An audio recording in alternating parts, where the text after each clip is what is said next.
Welcome back to another episode of Driven by Cause. This episode is brought to you by Ariva, the thought leaders behind the industry's only completely integrated and fully automated all-in-one digital fundraising, donor relationship management database, healthcare hospitality, and auction software with one unified database. I'm joined by my co-host, Jay Fisk. Jay, how are you doing today? David, I am so excited for our guest today because he speaks my language, golfology.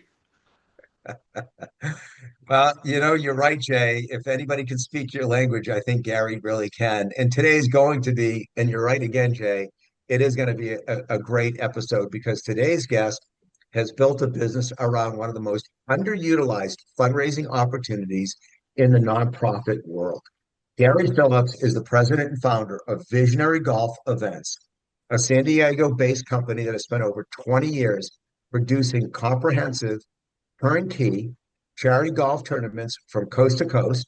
Before launching Visionary, Garry spent years in the hospitality industry with Starwood Hotels, and that background in the world-class guest experience is exactly what he brings to every event he produces. Garry was recognized by the MPI San Diego chapter with their industry's Innovator Award. His partnerships with Ariva now gives nonprofits a seamless connection between a great way on the course and the donor relationships that keep organizations growing long after that last putt drops. Garry, welcome to Driven by Cause. Glad to have you on. Thank you. Thank you. It's exciting to be a part of this. Well, we're so happy you could be here with us today, as I mentioned earlier. Garry, let's get started. And could you share a little bit about yourselves and how you got started in the nonprofit industry? Yeah, I'd love to. Actually, it's interesting. I kind of stumbled into it. As you said, I created a special event company from scratch for Starwood Hotels worldwide here in San Diego. And I told my sales team anytime that one of the groups had golf, that I would manage it internally because it was a passion. And what ended up happening was the group started asking me to travel with them nationally at their conferences to do their events. But what I quickly found out was there was an easy way for them to actually become a part of that community. And that was by recognizing what their community effort was inside their organization and then finding a chapter inside that city. So we ended up creating every corporate event that we did, we started creating more of a fundraiser for that chapter or that charity inside of that community. And that's how everything began. And then, of course, it evolved into where we're at now. Wow. Well, Garry, 20 years is a long time in this business, and it's long enough to see the whole landscape shift, underneath you.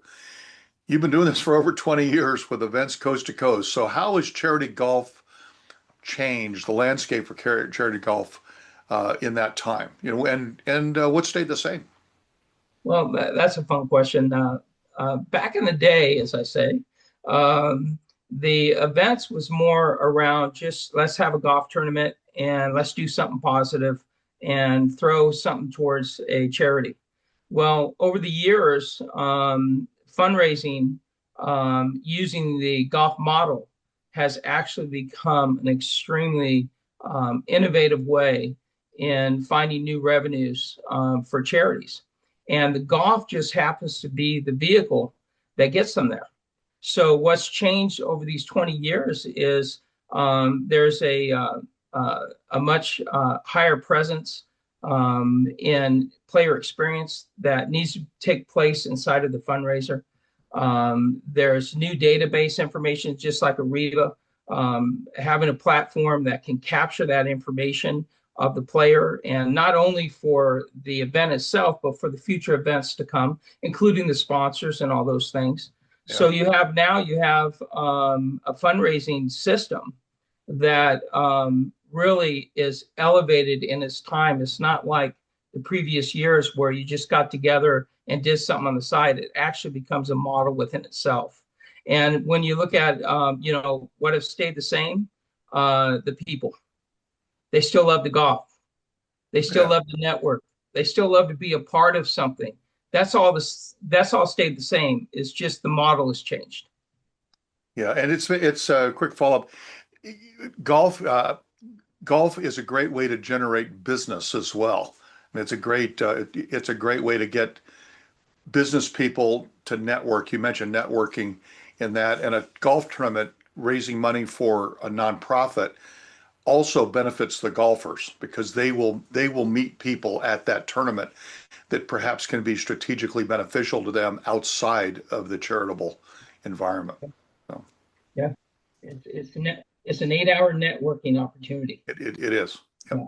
Well, now here's a question for any nonprofit leader who never considered a golf as a fundraising vehicle, because when you hear the numbers, it might just change your mind. A lot of nonprofits default to galas, auctions, runs when they think about fundraising events. Make the case for golf. Why is a charity golf tournament one of the most powerful fundraising tools a nonprofit can have in its arsenal? Well, the golf tournament allows multiple revenue sources. Any galas and those there, the paddle raises are very focused. But when you're talking about golf, you have so many different ways to bring revenue in through the tournament. Not only on the front end of the tournament with super player ticket, 10K putt, whatever that might be, but also you have in the middle, you have the tournament itself, which you're still gaining opportunities to make dollars. And then the post event, you still have a silent auction. You still have the opportunity to make dollars. So inside of this window, what I call an 8 hour window, from beginning to end, you're still growing the opportunity to enhance the revenues and bring those back into the charity. And I just can't think of a better way. Plus, you're outdoors. You have all these different elements. You have all as Jay has said, you have all the connection opportunities. You have the ability to take a sponsor and give them 8 hours of love throughout the round, as I say it, and from the beginning to the end. I mean, there's just some places you could imagine the cost to buy a TV ad for 8 hours. You get that in one event.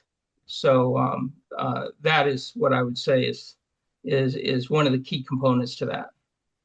Yeah, that gala is a 3 or 3.5 hour window. The golf tournament is with check-in time, warm up, range, post, and all that. It's a 5, 6 hour window. So it's more opportunity, as you said, to raise money. Golf, however, isn't right for every organization. So knowing up front can save a nonprofit a lot of time if they know it isn't right for them. So what type of nonprofits and causes are a best fit for a golf tournament? And are there organizations where you'd actually tell them, maybe this isn't the right way to go? Yeah, that's a great question. Well, first of all, I always say that everybody buys from an emotional tug. And Yeah. whatever charity you have, it has to have emotional connection to the people that are sponsoring it, and the people that are participating, and the people that are spending their time in it. I don't know any charity from the heart that doesn't have an emotional tug, whether it would be for animals, whether it be for wounded warriors, whatever it might be. There's always an emotional tug.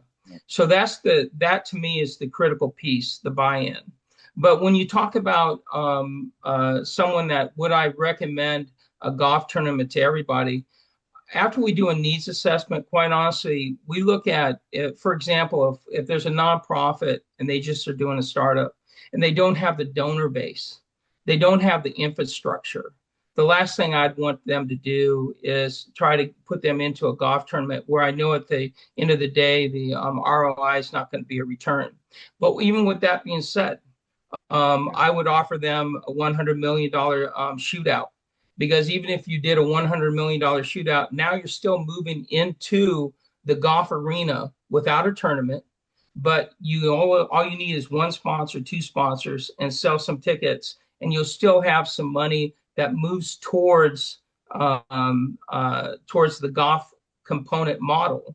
And then at the end of the day, you're building something. You're again taking participants in, gathering the database information so you can create something bigger down the road.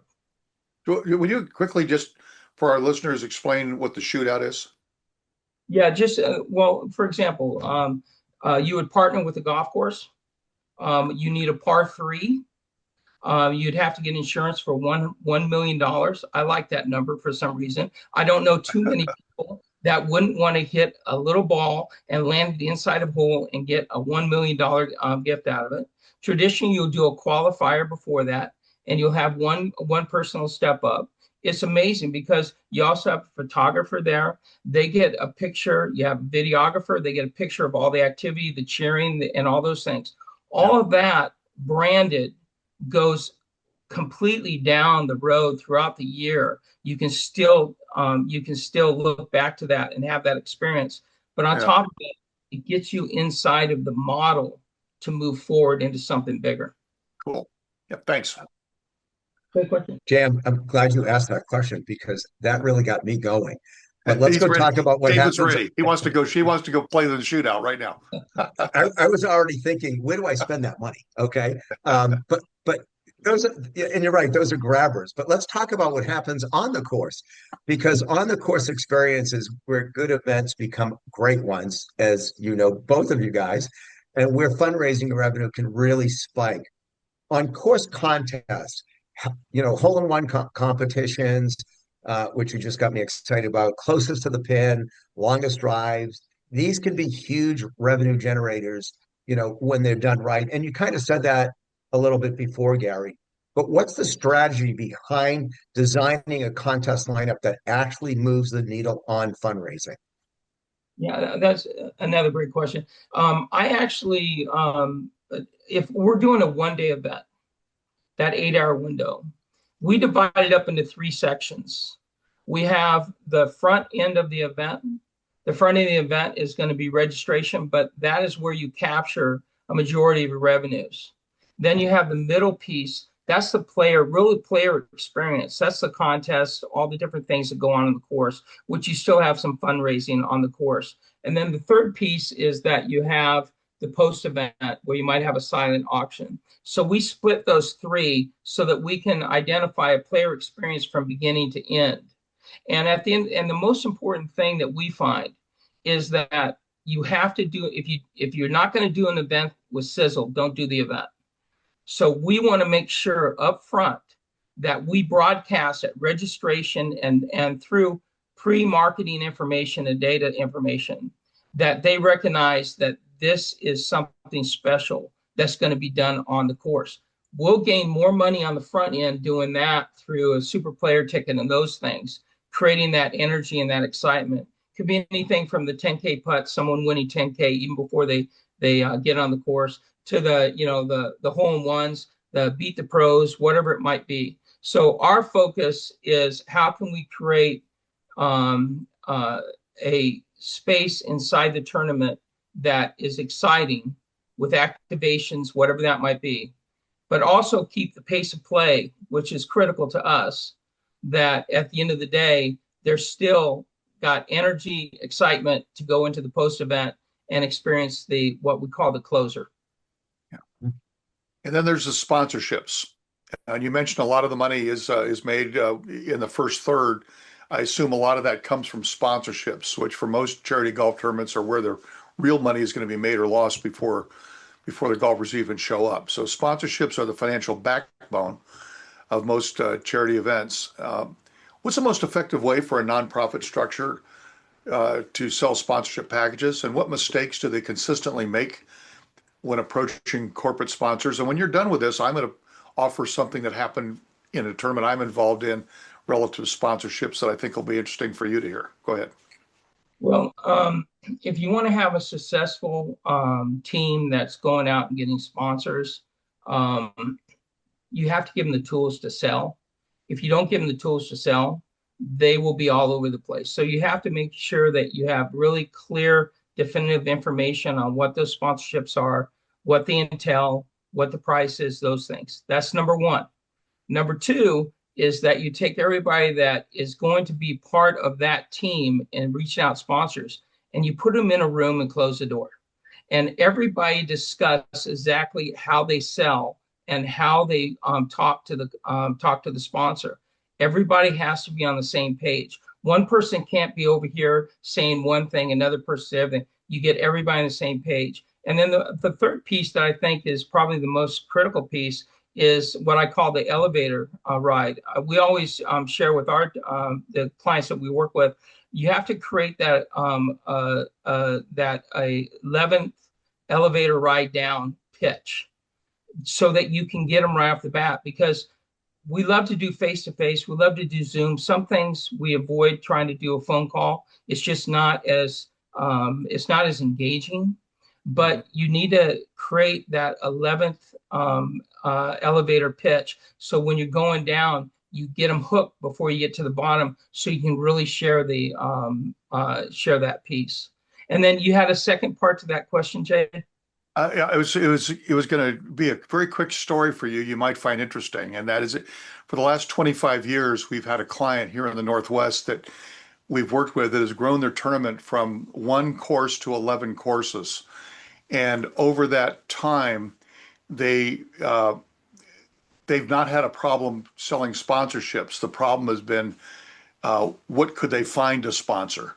And I remember about 10 years ago, I got a call from the lady who's been involved for 25 years running this thing. She said, "We have a problem. We have all 18 holes sponsored, and we have the driving range sponsored. We have the clubhouse sponsored. We got all these things sponsored. We've run out of sponsorships, to offer, and we have more people that want to buy a sponsorship. What do we do?" I said, "Well, you have the tees sponsored? Do you have the greens sponsored?" "Oh, no." "What about the fairways? So the fairways sponsored yet?" So you can always find, if your problem is you can't find enough ways to sell sponsorship, there's always something you can do. Go, the carts, for example, you can divide the fleet up and sponsor individual team carts, or you can do, there's a lot of things you can do. Anyway, I just want to mention that because sponsorship is the huge dollar amount, and on a 18-hole course, you're not limited to 18 hole sponsors. You can expand beyond that. So I just thought you might find that interesting. No, it's a great point, and we recommend that you start with 8 to 10 sponsors on that sheet originally, and then just like you say, Jay, once you close those out, we'll let you sponsor a tire on a golf cart, whatever it takes. We'll Yeah. figure out a sponsorship for you. So we're absolutely in agreement. A lot of groups like to come out with 20 or 25 sponsorships, and that becomes a little confusing for us, for the end user. So you keep it kind of short, like In-N-Out burgers, so to speak, the short menu, sell Right. that, and then you just keep adding on behind that, and then you end up with more revenue than previously budgeted. Yeah. This is a question I think every nonprofit listening would like answered, because there's an enormous gap between, and I keep on hearing this from all of us, but the difference between a good golf tournament and a great one, right? What's the biggest difference between a charity golf tournament that raises $50,000 and one that raises 250,000? And what separates those two outcomes? Yeah, the first thing that would be a natural thought is if you hear about a 250,000, and I'm assuming that conversation is net profit. So 50,000 on one tournament, 250 on the other. Then the 250, you're immediately, I would think that they have large corporate sponsors, and that the other one does not have that sponsorship level. But with that being said, the other way to look at this is that the budget that's put in place to perform in that budget, what you can end up with 50,000 to the bottom, but you spent 300,000 to get there. So keeping track of the budget is critical, because that will identify the dollars that are on the top of what will flow to that bottom. And so when you look at 250, you can have these amazing donors, but a very tight, controlled budget and expenses down below that really gives you that bottom line. You could look at the 50,000 and you could see a budget, and if you evaluate the budget and the expenses are a little bit higher than they should be. For example, the player amenity, they have a $5,000 player amenity sponsor, but they end up spending $100 per player or more. It's going to shrink that, and that 50 is not going to be a true number. That 50 could have been 60. So you have to also not just look at what that is, but you got to look and stay focused on that budget. And any event, the qualify for any event should flow. An average, fair average is 50%. A great average is 85%. You should be inside of that when creating the budget of that flow. Yeah. And so just as important as the revenues are on the top, because those sponsorships you have to go get. And if you get all those sponsorships and you keep good control of those costs, you'll have the flow that you want, if not even better. Yeah, the AFP always says look at the net to gross. It's all about the net to gross. And this is the tension at the heart of every charity golf event because you're serving two audiences at once, and they don't always want the same thing. A charity golf tournament has to work on two levels simultaneously. It needs to be a great golf experience, right? And it also has to be an effective fundraiser. That's just what you were talking about. So how do you balance those two things when they sometimes pull in different directions? Well, I think at the end of the day, I talked about that those three segments. You have one that is the one in the front end is that fundraising. The middle is that player experience, and of course, player experience is part of the registration and everything. And then Yeah. the end is fundraising. So how do you balance those out? You put them in. I put them in those three buckets, and then we identify the fundraiser and what the player experience is in that. Then we got the middle where the players are actually on the course. We evaluate what's going on the course and where that fundraising opportunity is. And then the post event, we're looking at the fundraising again, but now we're looking at the player experience. Now the player experience on the post event could be a sponsored drink, a welcome drink. It could be a number of things that keeps that player engaged while you're going through not only awards but through the silent auction and those things. Yeah. So that's how we keep all those together, meshed together evenly. We'd like to give our audience one takeaway from the show that they can begin this week, Gary. What would be the one action you would recommend every organization to take after listening to this episode? Love that question. Um, uh, Start moving, make it happen. Um, Quite honestly, when we're looking at working with a new group that has never done a tournament, we look at a 6-month window, but you got to get started. Once you get started, you're identifying that through that pro forma, through the sponsor, through your board, through those communications, and then you start moving forward. And then 4 months out, you start taking everything that you've done in those previous 2 months and building the database, building the information, building the team, and then you launch. For those that have already done an event, then the greatest thing that you can do is you sit down and you have a true needs assessment done after the event and identify what you could have done and what are the areas that you could have done better, because we're all after efficiency. And then you put that into the plan. And the most important thing about any organization is the planning process.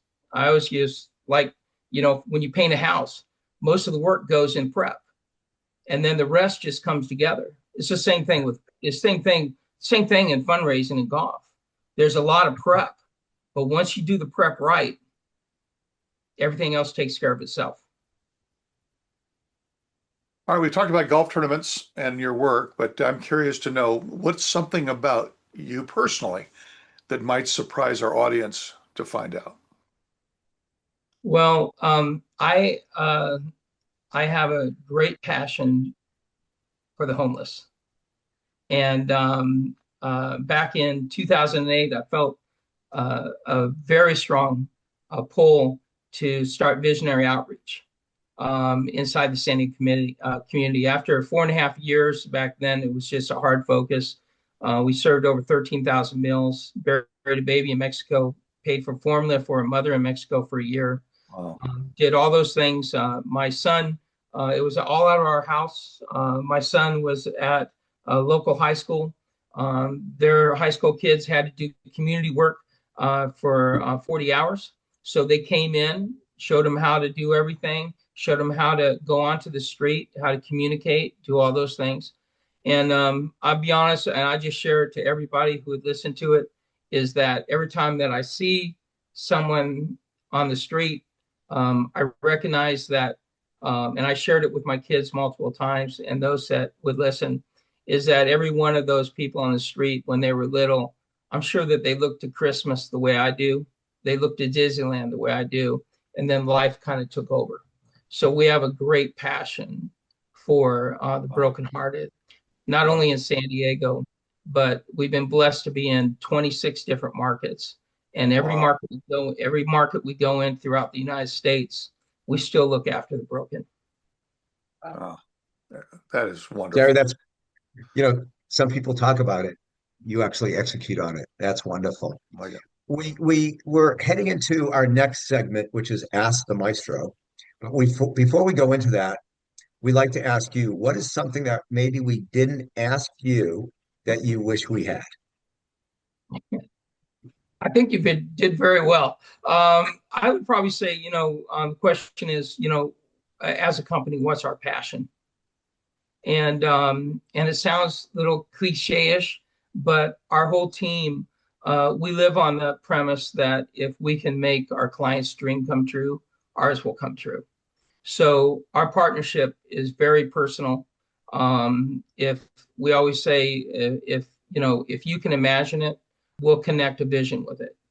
And it's not just a one-time event. We're believing that it'll become something that'll be destiny for you, and that will continue year after year and continue to meet and serve the passion that you have personally for the thing that is closest to your heart. Gary, that was great. We're going to be right back after this. We are a team that has had an enduring influence on the nonprofit industry for more than 3 decades. We pride ourselves on developing and delivering technology with a purpose, software born of a genuine understanding and passion for cause. We are relentlessly dedicated to our client success. We are with our clients for good. We are Arriva, tech with purpose, driven by cause. Arriva is the trusted advisor and market leader of fundraising, donor relationship management, and auction software and services. Exceed further, our evolutionary all-in-one digital fundraising and donor relationship management software is helping nonprofits worldwide further their mission, transform fundraising, and cultivate relationships with donors and constituents. Our Maestro Auction virtual, live, and silent auction software, text-to-bid, virtual and mobile bidding software, and text-to-fund, text-based donation software are helping nonprofits raise billions of dollars through thousands of virtual fundraising events, charity auctions, and galas. Visit Arriva.com and reach out today and see how Arriva can help your nonprofit organization go further. Welcome back to Driven by Cause. It's time now for our next segment, which is Ask the Maestro, where we bring real questions from real nonprofit professionals straight to our guests. This particular question comes from, who does it come from? It comes from Mike, he's the development director in the Southwest. And he says, we've been running the same charity golf tournament for about 5 years, and it's starting to plateau. Same donors, same sponsors, roughly the same amount raised every year. Our board loves the event, but I feel like we're hitting a ceiling. Yeah, I've heard this one before. What's the most impactful change that we could make to get our results moving again? Up and to the right. I added the up and to the right. It comes back to sizzle. It comes back to that previous question is about setting down, doing a deep evaluation on the event. It would not hurt if you're already 5 years into it to send out a survey. I'm used to Six Sigma total quality management, and those surveys by numbers, and it gives you an average in those things. But I would encourage, number one, a deep dive with your committee, and then the most important thing is if you have that database, is to send out a questionnaire that would allow not a long one, a brief one, but would allow your customer base and your sponsors. There's two different questionnaires. One goes to your sponsor, one goes to the players, and ask them, what would you like to see? What have you enjoyed the most? What has been a challenge for you? And get that feedback. And once you get that feedback, you'll be able to narrow in on how to make those adjustments and move forward in your tournament at a new level and new exciting level. Love it. Great answer. Didn't expect anything less from you. And if those of you watching would like to submit your questions and be featured on a future episode of Driven by Cause, please send them in, drop them in the comments, or send them our way. And you never know, a future guest might be answering your question right here on Driven by Cause. Garry, it was a pleasure having you with us today. Really, thank you. It was a true treat for me. I think it was, Jay, I know really enjoyed this. It was right down his alley, and I know it was for our audience. Thank you so much for all your insight and the advice to our listeners today. Well, I'm the one that needs to thank you, and being a part of your family, the Riva family, means a lot to our organization. I wouldn't even be able to tell you how much it means to us. So we appreciate this opportunity, but most importantly, we appreciate in helping you make your dreams come true. Garry, thank you. And I want to thank all of our listeners for joining us today. Make sure you subscribe to Driven by Cause. And while you're at it, this is not an Uber pitch, but leave us a 5-star rating. And I mean 5 stars, not 4 stars. I also want to give a thank you to our amazing sponsor, Arriva, and thank you to all of our fantastic listeners. We hope you'll join us next time on Driven by Cause and make it a great day. Thank you.